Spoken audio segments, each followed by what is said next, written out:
2026 നിങ്ങൾ ഒരു central government ജോലി ആഗ്രഹിക്കുന്നുണ്ടെങ്കിൽ ഇതാണ് ഏറ്റവും മികച്ച സമയം എന്ന് പറയുന്നത്. RRBയിൽ നിന്ന് നമുക്ക് വന്നിരിക്കുന്ന ഒരു മെഗാ റിക്രൂട്ട്മെന്റ് ഡ്രൈവ് തന്നെയാണ് നടക്കാൻ പോകുന്നത്. അതായത് RRB ALP നോട്ടിഫിക്കേഷൻ, അതുമായി ബന്ധപ്പെട്ട് ഓൾറെഡി ഷോർട്ട് നോട്ടീസ് ഒക്കെ ഔട്ട് ആയിട്ടുണ്ട്. നമ്പർ ഓഫ് വേക്കൻസീസ് 11,127 എന്നുള്ളതും കഴിഞ്ഞ പ്രാവശ്യത്തെക്കാൾ കൂടുതൽ വേക്കൻസിയാണ് ഈ പ്രാവശ്യം വന്നത് എന്നുള്ളത് നമ്മൾ ഓൾറെഡി അറിഞ്ഞ കാര്യമാണ്. എന്നാൽ ഇപ്പൊ വന്നിരിക്കുന്നത് RRBയുടെ ടെക്നീഷ്യൻ പോസ്റ്റിലും ഇതേപോലെ തന്നെ കഴിഞ്ഞ തവണത്തെക്കാൾ കൂടുതൽ വേക്കൻസിയുമായിട്ടാണ് എന്ത് ചെയ്തിട്ടുള്ളത്. RRB ടെക്നീഷ്യന്റെ അപ്രൂവ്ഡ് വേക്കൻസീസ് നിങ്ങൾക്കറിയാം, ആദ്യം അപ്രൂവ്ഡ് വേക്കൻസീസ് വരും, പിന്നെ ഷോർട്ട് നോട്ടീസ് വരും, പിന്നെ നോട്ടിഫിക്കേഷന്. അപ്പൊ അങ്ങനെയാണ്. അപ്പൊ ഇപ്രാവശ്യവും 6,500, കഴിഞ്ഞ പ്രാവശ്യം 6,200 ആയിരുന്നെങ്കിൽ ഇത്തവണത് 6,500 ആയിട്ട് മാറിയിട്ടുണ്ട്. ഇത് കൂടാതെ RRB ജെയിലും ഏറ്റവും മികച്ച ഒരു വേക്കൻസിയോട് കൂടിയുള്ള ഒരു പുതിയ നോട്ടിഫിക്കേഷൻ തന്നെയാണ് നമ്മൾ എക്സ്പെക്ട് ചെയ്യുന്നത്. അതായത് RRB 2026 നിങ്ങളെ സംബന്ധിച്ചിടത്തോളം ഒരു ഗോൾഡൻ ഓപ്പർച്യൂണിറ്റി ആയിട്ട് മാറുന്നു എന്നുള്ളത് തന്നെയാണ്. അപ്പൊ നമ്മൾ ഇന്നത്തെ വീഡിയോയിൽ പ്രധാനമായിട്ട് നോക്കാൻ പോകുന്നത് ഇപ്പോൾ വന്നിരിക്കുന്ന RRB ടെക്നീഷ്യന്റെ ഇപ്പോൾ വന്നിരിക്കുന്ന ഒരു പുതിയ നോട്ടീസാണ്, അതായത് അപ്രൂവ്ഡ് വേക്കൻസിയുമായി ബന്ധപ്പെട്ടിട്ടുള്ളത്. അപ്പൊ നിങ്ങൾക്കറിയാം, ടെക്നീഷ്യനിൽ 2 പോസ്റ്റുകളാണുള്ളത്. ടെക്നീഷ്യൻ ഗ്രേഡ് 1 പോസ്റ്റും ഉണ്ട്, ടെക്നീഷ്യൻ ഗ്രേഡ് 3 പോസ്റ്റും ഉണ്ട്. അപ്പൊ ടെക്നീഷ്യൻ ഗ്രേഡ് 1 എന്ന് പറയുന്നത് ബിടെക് ഉള്ള ആളുകൾക്കൊക്കെ അപ്ലൈ ചെയ്യാൻ പറ്റുന്ന, ഡിപ്ലോമ ഉള്ള ആളുകൾക്കൊക്കെ അപ്ലൈ ചെയ്യാൻ പറ്റുന്ന പോസ്റ്റാണ് ടെക്നീഷ്യൻ ഗ്രേഡ് 1. എന്നാൽ ടെക്നീഷ്യൻ ഗ്രേഡ് 3 എന്ന് പറഞ്ഞാൽ ITI ലെവലിലുള്ള ആൾക്കാർക്ക് അപ്ലൈ ചെയ്യാൻ പറ്റുന്ന പോസ്റ്റുമാണ്.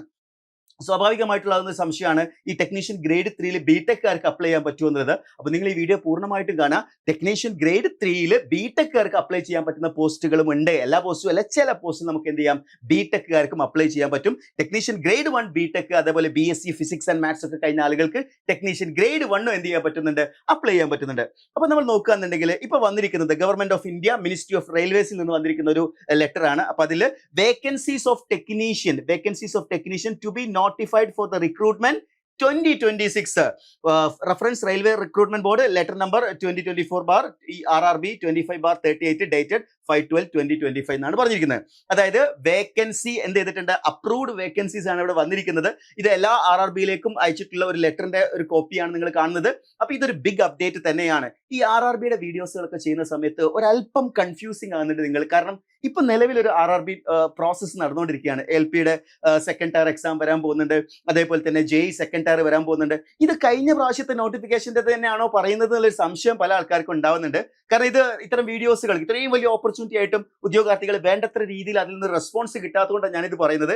എനിക്ക് ഉറപ്പായിട്ടും തോന്നുന്നുണ്ട് ഒരുപാട് പേര് ചിന്തിക്കുന്നത് RRBയുടെ പുതിയ നോട്ടിഫിക്കേഷൻ ഒന്നും വരുന്നില്ല എന്നുള്ളതാണ്. എന്നാൽ മനസ്സിലായിക്കോളൂ, 2026 കഴിഞ്ഞ വർഷത്തെ പോലെ തന്നെ മികച്ച വേക്കൻസിയോട് കൂടി നോട്ടിഫിക്കേഷൻസ് വരും. അതിൽ ALP മെയ് 15 നോട്ടിഫിക്കേഷൻ വരാൻ പോവാണ്. ഇതിന്റെ അപ്രൂവ്ഡ് വേക്കൻസീസ് 6,565 എന്ന് പറയുന്ന ഒരു ഗംഭീരമായിട്ടുള്ള വേക്കൻസിയാണ് ഇത്തവണ വന്നിരിക്കുന്നത്.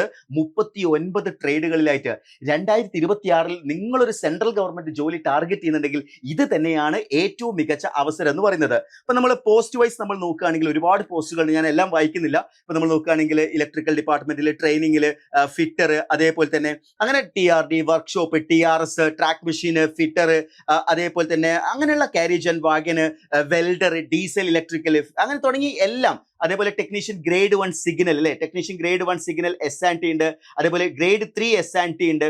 അങ്ങനെ ഡിഫറെന്റ് ആയിട്ടുള്ള പോസ്റ്റുകളിലായിട്ട് 6,565 എന്ന് പറയുന്ന ഏറ്റവും മികച്ച നമ്പറിലാണ് ഇത്തവണ എന്ത് ചെയ്തിട്ടുള്ളത്. ഈ ഒരു PDF പൂർണ്ണമായിട്ട് നിങ്ങൾക്ക് ഒന്ന് സൂം ചെയ്ത് നോക്കിയാൽ കാണാവുന്നതാണ്. അപ്പൊ ഏറ്റവും മികച്ച വേക്കൻസിയോട് കൂടി തന്നെയാണ് RRBയുടെ പുതിയ നോട്ടിഫിക്കേഷൻ ടെക്നീഷ്യനിൽ വരുന്നത്. ഓൾറെഡി ALPയിൽ അങ്ങനെയാണ്. ഉറപ്പായിട്ടും JEEയിലും കഴിഞ്ഞ പ്രാവശ്യത്തെക്കാൾ വേക്കൻസിയോട് കൂടി തന്നെ നമുക്ക് എക്സ്പെക്ട് ചെയ്യാവുന്നതാണ്. അപ്പൊ ഇതിന്റെ ഒരു പേ സ്കെയിൽ നമ്മൾ നോക്കുകയാണെന്നുണ്ടെങ്കിൽ according to 7th pay scale technician grade 1 29,200 എന്ന് വെച്ചാൽ കയ്യിൽ 29,200 ആണോ കിട്ടുക? അല്ല, 29,200. അതേപോലെ തന്നെ 50% ഡിയർനെസ് അലവൻസും മറ്റ് അലവൻസുകളൊക്കെ ചേർക്കുന്ന സമയത്ത് ഇൻ ഹാൻഡ് 40,000 മുകളിൽ തന്നെ കിട്ടും. അതേപോലെ ടെക്നീഷ്യൻ ഗ്രേഡ് 3 നമ്മൾ നോക്കുകയാണെങ്കിൽ ഇൻ ഹാൻഡ് നിങ്ങൾക്ക് 30,000 മുകളിൽ എന്ത് ചെയ്യുന്നുണ്ടാവും, സാലറി ലഭിക്കുന്നുണ്ടാവും. അപ്പൊ ഈ രണ്ട് സാലറിയും ഇപ്പോഴത്തെ ഒരു കാലഘട്ടത്തിന് അനുസൃതമായിട്ടുള്ള സാലറി ആണെന്ന് ചോദിച്ചു കഴിഞ്ഞാൽ ഒരിക്കലും അല്ല. എന്നാൽ നിങ്ങൾ മനസ്സിലാക്കിക്കോളൂ, 7th പേ സ്കെയിൽ എന്ന് പറയുന്നത് ഇതിന്റെ വാലിഡിറ്റി അവസാനിക്കുകയാണ്. ഇനി 8th പേ കമ്മീഷൻ ആണ് വരാൻ പോകുന്നത്. 8th പേ കമ്മീഷൻ വരുന്ന സമയത്ത് 2.5 എങ്കിലും മിനിമം എന്ത് വരാൻ സാധ്യതയുണ്ട്, ഫിറ്റ്മെന്റ് ഫാക്ടർ വരാൻ സാധ്യതയുണ്ട്. അങ്ങനെയാണെങ്കിൽ സാലറി 60,000 മുകളിലേക്ക് പോകാനുള്ള സാധ്യതയാണ് ഇവിടെ കാണേണ്ടത്. ഓക്കെ, അപ്പൊ അതൊരു മികച്ച ഓപ്പർച്യൂണിറ്റി തന്നെയാണ്. ഏജ് ലിമിറ്റ് നോക്കുകയാണെങ്കിൽ 18 മുതൽ 33 വയസ്സ് വരെയാണ് ടെക്നീഷ്യൻ ഗ്രേഡ് 1 സിഗ്നലിന്റെ ഏജ് ലിമിറ്റ്. 18 to 30 ആണ് ടെക്നീഷ്യൻ ഗ്രേഡ് 3യുടെ നോട്ടിഫിക്കേഷനിൽ പറഞ്ഞിരിക്കുന്ന വരാനിരിക്കുന്ന നോട്ടിഫിക്കേഷനിലുള്ള ഏജ് ലിമിറ്റ്. അത് OBCക്ക് 3 വർഷവും SC/STക്ക് 5 വർഷവും റിലാക്സേഷൻ ഉണ്ട്. അതെല്ലാ പ്രാവശ്യവും വരുന്നതാണ്. സോ ജനറൽ കാറ്റഗറിയിൽ 33 വരെയാണ് ടെക്നീഷ്യൻ ഗ്രേഡ് 1 സിഗ്നലിൽ. ടെക്നീഷ്യൻ ഗ്രേഡ് 3യിലാണെങ്കിൽ 18 to 30 ആണ് എന്നുള്ള കാര്യം അറിഞ്ഞിരിക്കുക. ഇനി ഇത് ആർക്കെല്ലാം അപ്ലൈ ചെയ്യാൻ പറ്റും എന്നുള്ളതാണ് ഇതിൽ ഏറ്റവും പ്രധാനപ്പെട്ട ക്വസ്റ്റ്യൻ. അപ്പൊ അതിൽ ആദ്യത്തേത് ടെക്നീഷ്യൻ ഗ്രേഡ് 1, അതായത് ഏറ്റവും കൂടുതൽ പേ സ്കെയിലുള്ള 29,900 പേ സ്കെയിൽ വരുന്ന technician grade 1 signal department S&T ആണ്. അപ്പൊ ഇതിൽ നമ്മൾ നോക്കുകയാണെന്നുണ്ടെങ്കിൽ bachelor of science in physics പറ്റും, ഇലക്ട്രോണിക്സ് പറ്റും, കമ്പ്യൂട്ടർ സയൻസ് പറ്റും, ഇൻഫർമേഷൻ ടെക്നോളജി പറ്റും.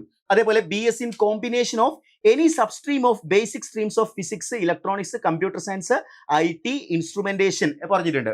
അപ്പോൾ BSc ഫിസിക്സ് പറ്റും, ഇലക്ട്രോണിക്സ്, കമ്പ്യൂട്ടർ സയൻസ്, അതുപോലെ തന്നെ അതിന്റെ ഇനി കോമ്പിനേഷൻസ് പറഞ്ഞിട്ടുണ്ട്. അത് കൂടാതെ 3-year diploma in engineering in above basic streams പറഞ്ഞിട്ടുണ്ട്. അതായത് ഇലക്ട്രോണിക്സോ കമ്പ്യൂട്ടർ സയൻസിലോ ഇൻഫർമേഷൻ ടെക്നോളജിയിലോ ഒക്കെ ബിടെക്, ഇലക്ട്രിക്കലും പറ്റുന്നുണ്ട്. കാരണം ഇലക്ട്രിക്കൽ ആൻഡ് ഇലക്ട്രോണിക്സ് അവിടെ പറ്റുന്നുണ്ടല്ലോ. അതിന്റെ കോമ്പിനേഷൻ പറ്റുമെന്ന് പറഞ്ഞതുകൊണ്ട് അതും പറ്റുന്നുണ്ടാവും. ഓക്കെ, അത് കൂടാതെ ഡിഗ്രി ഇൻ എഞ്ചിനീയറിംഗും എന്താണ് ഇതിന് എലിജിബിൾ ആയിട്ടുള്ള ഒരു ക്വാളിഫിക്കേഷൻ ആണ്. അപ്പൊ നിങ്ങൾക്ക് ഡിഗ്രി ഇൻ എഞ്ചിനീയറിംഗ് ഉണ്ടെങ്കിലും ഈ ഒരു പോസ്റ്റുകളിലേക്ക് എന്ത് ചെയ്യാവുന്നതാണ്, അപ്ലൈ ചെയ്യാവുന്നതാണ്. അപ്പോൾ ടെക്നീഷ്യൻ ഗ്രേഡ് 1 ഡിഗ്രി ഉള്ള ആളുകൾക്ക് അപ്ലൈ ചെയ്യാം, ഡിപ്ലോമയുള്ള ആളുകൾക്ക് അപ്ലൈ ചെയ്യാം, ബിടെക് ഉള്ള ആളുകൾക്ക് എന്ത് ചെയ്യാവുന്നതാണ്, അപ്ലൈ ചെയ്യാവുന്നതാണ്. അപ്പൊ ഇവിടേക്ക് എന്ത് ചെയ്യാൻ പറ്റില്ല, ഇവിടേക്ക് ഈ പറഞ്ഞ ITI കഴിഞ്ഞ ആളുകൾക്ക് അപ്ലൈ ചെയ്യാൻ പറ്റില്ല. എന്നാൽ ITI കഴിഞ്ഞ പോസ്റ്റിലുണ്ട്. ITIയിലാണ് ടെക്നീഷ്യൻ ഗ്രേഡ് 3 പോസ്റ്റുകൾ വരുന്നത്. അപ്പൊ ഞാനിത് ഒരു ടെക്നീഷ്യൻ ഗ്രേഡ് പോസ്റ്റ് മാത്രമേ എടുത്തുള്ളൂ. 39 എണ്ണം ഉണ്ട്. ഓരോന്നിന്റെ ട്രേഡിന്റെ അതിനനുസരിച്ചിട്ടായിരിക്കും എന്ത് ചെയ്യുന്നുണ്ടാവുക, ക്വാളിഫിക്കേഷൻ വരുന്നുണ്ടാവുക. അപ്പൊ ഞാൻ പറഞ്ഞു വരുന്നത് ഇവിടെ നമ്മൾ നോക്കുകയാണെങ്കിൽ matriculation or SSLC plus ITI from recognised institutions of NCVT or SCVT in the trades of fitter, electrician. അത് ഞാൻ ഈ പറഞ്ഞ ഒരു പോസ്റ്റിലേക്ക് മാത്രം കേട്ടോ. അപ്പൊ എല്ലാ ഇലക്ട്രീഷ്യൻ ട്രേഡും എല്ലാ ITI ട്രേഡും ഇവിടെ വന്നിട്ടുണ്ട് എന്നുള്ള കാര്യം മനസ്സിലാക്കിയേക്കാം. ദെൻ ഈ ഒരു പോസ്റ്റിലേക്ക് ബിടെക്കാർക്ക് അപ്ലൈ ചെയ്യാൻ പറ്റുമോ എന്നുള്ളതാണ് അടുത്ത സംശയം വരിക. ഇല്ല, ഈ പോസ്റ്റിലേക്ക് ഒന്നും അപ്ലൈ ചെയ്യാൻ പറ്റില്ല. എന്നാൽ ടെക്നീഷ്യൻ ഗ്രേഡ് 3യിൽ ഒരു പെർട്ടിക്കുലർ പോസ്റ്റിൽ മാത്രം എന്ത് ചെയ്യാൻ പറ്റും, ബിടെക് കഴിഞ്ഞവർക്കും അപ്ലൈ ചെയ്യാം. അതെങ്ങനെയാണെന്ന് വെച്ചാൽ അതിന്റെ കാരണം ഇതാണ്. ടെക്നീഷ്യൻ ഗ്രേഡ് 3 S&T എന്ന് പറഞ്ഞ പോസ്റ്റ്, നേരത്തെ ടെക്നീഷ്യൻ ഗ്രേഡ് 1 സിഗ്നൽ നമ്മൾ പറഞ്ഞു, അതെന്താണ്, അത് ബിടെക് ഡിപ്ലോമക്കാർക്ക് അപ്ലൈ ചെയ്യാൻ പറ്റുന്നതാണ്. ഗ്രേഡ് 3 S&Tയിലും ബിടെക്കാർക്ക് അപ്ലൈ ചെയ്യാം. എന്തുകൊണ്ട് വെച്ചാൽ ഇവിടെ പറഞ്ഞ ക്വാളിഫിക്കേഷന് matriculation or SSLC plus ITI certificate from NCVT, SCVT in the trade of electronics, mechanic, electrician, wireman ആണ്. Matriculation or SSLC plus course complete apprenticeship in the trade mentioned above പറഞ്ഞിട്ടുണ്ട്. Or എന്ന് പറഞ്ഞിട്ട് പറയാണ് 10+2 വിത്ത് ഫിസിക്സ് ആൻഡ് മാത്സ്. അതാണ് അടുത്ത point. അതായത് 10+2 physics and maths കഴിഞ്ഞ ആളുകൾക്കും ഈ ഒരു പെർട്ടിക്കുലർ ITI പോസ്റ്റിലേക്ക് അപ്ലൈ ചെയ്യാം. അപ്പൊ ടെക്നീഷ്യൻ ഗ്രേഡ് 1ലേക്ക് എല്ലാവർക്കും അപ്ലൈ ചെയ്യാം, ബിടെക് ഡിപ്ലോമ ഉള്ളവർക്ക്. അത് കൂടാതെ ടെക്നീഷ്യൻ ഗ്രേഡ് 3 പോസ്റ്റിലേക്ക് നിങ്ങൾ +2 ഫിസിക്സ് ആൻഡ് മാത്സ് പഠിച്ചിട്ടുണ്ടെങ്കിൽ നിങ്ങൾക്ക് അപ്ലൈ ചെയ്യാം എന്നുള്ളതാണ്.